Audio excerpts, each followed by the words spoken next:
Friends, ఇంతవరకు మీరు వినని ఒక అద్భుతమైన దైవ రహస్యాన్ని ఈరోజు చెప్తాను. గంగ మహానది శివుడి జటాల్లోంచి ఎందుకు వచ్చిందో తెలుసుకుందాం. పురాణాల ప్రకారం భూమిపై చేసిన బ్రహ్మహత్య పాపం నుంచి తన పూర్వీకులను రక్షించడానికి భగీరథుడు దేవతల్ని వేడుకున్నప్పుడే ఈ కథ మొదలవుతుంది. భగీరథుడి సత్యత చూసి బ్రహ్మదేవుడు గంగను భూమికి పంపడానికి ఒప్పుకుంటాడు.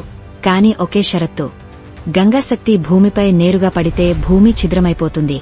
దాని ప్రళయ శక్తిని తట్టుకుంటే ఒక్క శివుడే తట్టుకోగలడు అని బ్రహ్మ అంటాడు.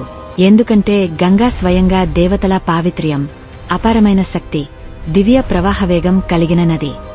ఆమె ప్రవాహం కొండలను ఛేదించేంత బలం, భూమిని పలుచని బూడిదగా మార్చేంత దివ్య శక్తి. అందుకే భగీరథుడు శివుడిని ప్రశ్నిస్తాడు, భూమిని రక్షించేది నువ్వే అని. శివుడు ఈ కారణాన్ని అర్థం చేసుకుని ప్రపంచాన్ని రక్షించడానికి మహా తపస్సులోకి వెళ్తాడు. గంగా, శివుడు తనను అడ్డుకోలేడని భావించి తన అహంకారంతో శివుడి జటాల్లో భీకర ప్రవాహంతో పడిపోవడంతో ఆమె వేగం శివుడి జటాల్లో పూర్తిగా చిక్కుకుపోతుంది. శివుడు ఆమె ప్రవాహాన్ని చిన్న చిన్న ధారలుగా విడదీసి ఆ దివ్య జలాన్ని భూమిపై నెమ్మదిగా ప్రవహించేలా నియంత్రిస్తాడు.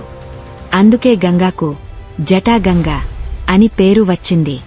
ఈ అద్భుత సంఘటన వల్లే గంగా భూమిని నాశనం చేయకుండా స్వర్గం నుంచి భూమికి రావడం సాధ్యమైంది. శివుడి ఈ మహాకారుణ్యం వల్ల గంగా పవిత్రత మరింత పెరిగింది. ఆమె ప్రవహించే చోట భూమి పుణ్యక్షేత్రమవుతుంది. గంగాస్నానం పాపాలను తొలగిస్తుంది అనేది ఇక్కడి నుంచి వచ్చింది. ఇదే కారణంగా శివుడు గంగాధరుడు అని పిలుస్తారు. దేవతలలో దేవుడు, లోకాల రక్షకుడు. భగీరథుడు చివరకు గంగను భూమిపైకి తీసుకుని వచ్చి తన వంశపారంపర్య పితృదేవతలను మోక్షం పొందించాడు. ప్రతి నీటి బిందువులో దైవశక్తి ఉంది అని నమ్మకం కూడా ఈ కథ నుంచే పుట్టింది.